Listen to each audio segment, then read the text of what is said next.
Hi, good day once again. Coach Sam is here. Mga boss, sinabi ko na noong first na-upload natin regarding po sa ating expert advisor na pagkatapos po ng backtest natin is gagawan po natin ng tinatawag natin na kung baga i-record natin, i-explain natin, tapos pakita ko sa inyo. So, bali, ang backtest na to, to be honest, nag-run po siya ng 2 days. Imagine po ninyo, ayan, malapit na po matapos. Okay? So, bali, andito ngayon sa backtest na yan is 10:14. Okay? Pagdating ng 10:15, matapos na po yan. Okay? Nakita nyo ha? That's running and malapit na ito, boss. Oh. Yan, dyan sa baba.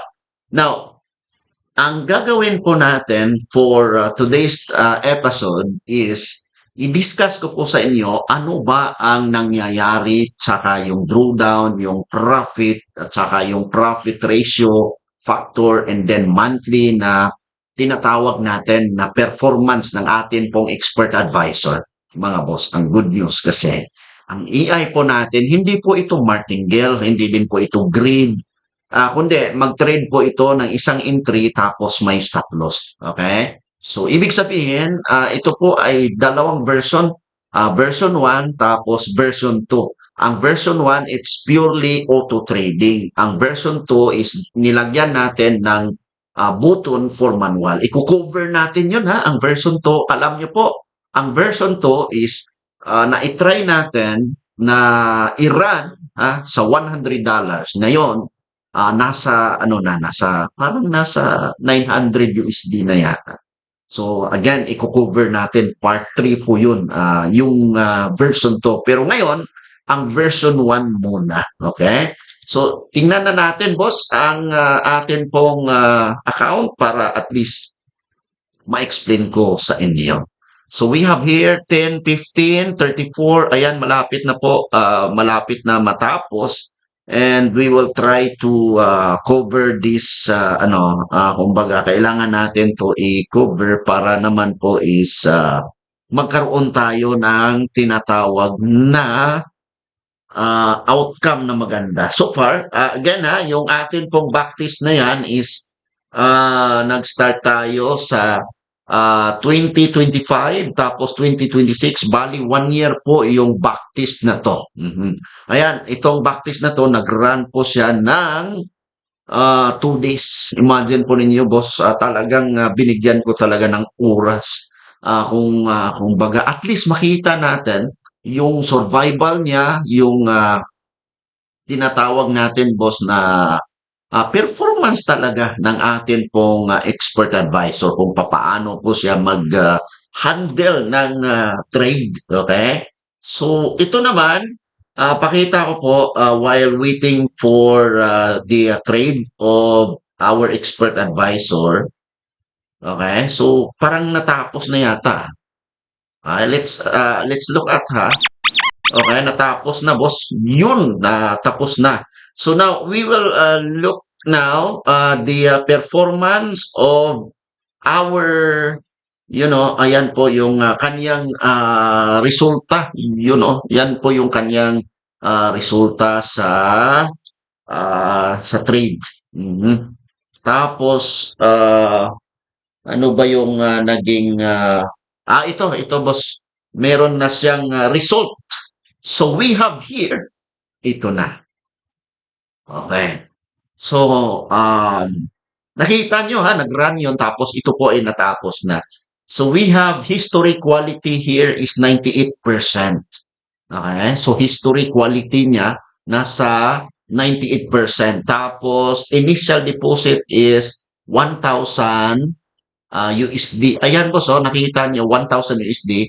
Ang total net profit niya from January to December is 9,871 with the lot size of 0.01. Okay? With the lot size of 0.01, ito po ay nag-run ng 2 days, boss. Talaga, binigyan natin ng oras ang backtest na to. And then, meron tayong profit factor dito na 1.56. napaka-solid na po ng malaki na po yung 1.56 and then recovery factor 5.79. Ayan. And then we have here the maximal drawdown. Ito po, balance drawdown, maximum drawdown. We have 12.38%. Grabe! Okay? Ito yung gusto ko, mga boss. Okay? I love it, di ba? Okay? So, yun mga boss. Ayan, yan yung gusto ko. Ito, isa pa nga. Yun, Uzo. Imagine po ninyo, 12% maximum drawdown for 1 year from January to December. Well, sa tingin po ninyo, ano po ang, ito po ay ang AI natin, mga boss. Ito po ang AI natin. Okay? While i-discuss ko, ang AI natin, pag magbato po ng trade, meron po siyang stop loss. Okay? With SL, trade with SL. Hindi po masunog account natin kasi may SL eh. No? So, hindi po yung isang araw sunog ka agad because of martingale, because of greed. Hindi, AI natin mga boss talagang with protection. But I never promised here 100% boss. Baka sabihin ninyo na 100% hindi po. So now, discuss natin entries by hour. Ayan po, Asia, Europe, USA. So nakita nyo dito sa US talagang malakas yung kanyang profit ratio. Nasa 70% boss. Oh. Okay? Entries by weekdays. So, Sunday, wala. Monday, ayan, Monday. Tuesday, yung kanyang pinaka-peak. Tuesday at saka Wednesday, boss. Yung kanyang pinaka-peak. Ang maganda kasi yung iba, takot sa Friday, di ba? Takot sa Friday. Pero kung nakita natin, itong entries by weekend niya, talagang mataas yung kanyang winning ratio dito sa Friday. Okay? Yun o. Tapos, entries by month. January, okay? Ito po yung kanyang naging profit. Okay? Pagdating ng February, March, talagang pumaldo. Dito sa April, marami tayong SL, but end of the month, profit pa rin.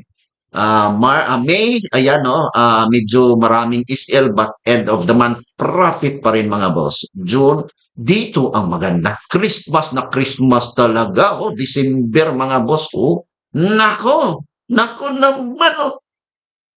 Okay, yun. So we have here profit and losses by hours. So nakita nyo by hours kasi nasa each one candle, marami pa rin ang dito sa oras na to, marami pa rin ang profit kaysa losing.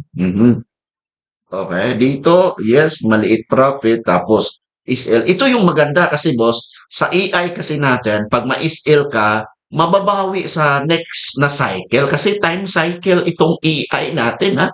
Time cycle, it matters about time. Okay, ito na uli, profit and losses by weekdays. Monday, end of the Monday, boss, mas marami pa rin ang profit kaysa SL. Tuesday, naku, malaki pa rin ang profit kaysa SL. Pag Wednesday, ganun pa din, boss. Malaki ang profit kaysa SL. O ayan. Pagdating naman sa month, by month, January, and pa rin sa profit. February, same pa din. Dito sa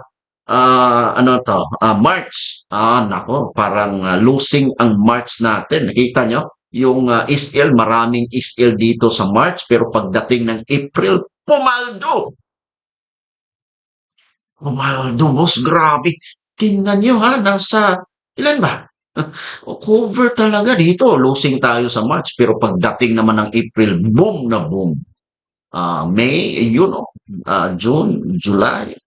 Pagdating ng August dito, maraming SL natin. So, kumbaga, losing ang August saka March. Pero pagdating ng September, uli, boom! And then October, boom! Pagdating ng November, December, Christmas na Christmas talaga. Okay, so dito naman, ito yung graph ng tinatawag natin, boss, na profit ratio. So pagdating dito sa baba, same pa din. Okay. Position holding time. Okay. So that's it. So mga boss, good news. Again, pinakita ko na sa inyo yung tawag nito, yung EI natin, Time Cycle Expert Advisor. Ito yung maganda. Kasi 10 tao po ang bibigyan natin ng free file until Friday. Ano ngayon? Tuesday pa tayo ngayon, ha? So if you, kung baga, naghahanap ka ng tinatawag natin na EI na pwede nyo pong magamit sa trading, sa Forex, baka ito na yung sagot. I never said 100%, kaya nga may still po EI natin. And then, imagine po ninyo, pinakita ko na ang backtest result. And then 98% po ang profit factor niya. So, abangan po ninyo, next upload natin, yung $100 na capital. Ano kaya ang resulta? Ito po, ang EI na to mga boss, is version, okay, version 1, kasi dalawa po ang version meron tayo. Pakita ko lang to before ako magtapos. Okay, we have here, this is the, saan na ba?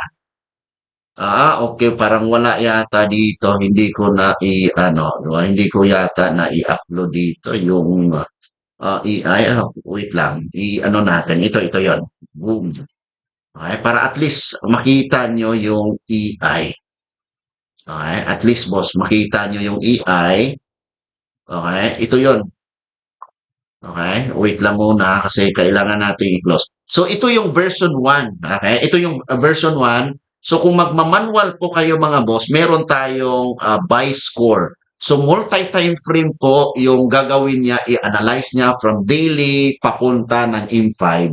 Pag marami po ang buy score, saka siya maghanap ng buying opportunity kay gold. Gold po pag marami naman po yung sell score, ibig sabihin, bearish po ang possible movement in market. So again, yan po yung resulta sa atin pong backtest ngayong araw na ito. Time Cycle Expert Advisor. If you are interested for this EI, mga boss, all you have to do is a message ako. Well, this is Kutsam once again. Follow for more.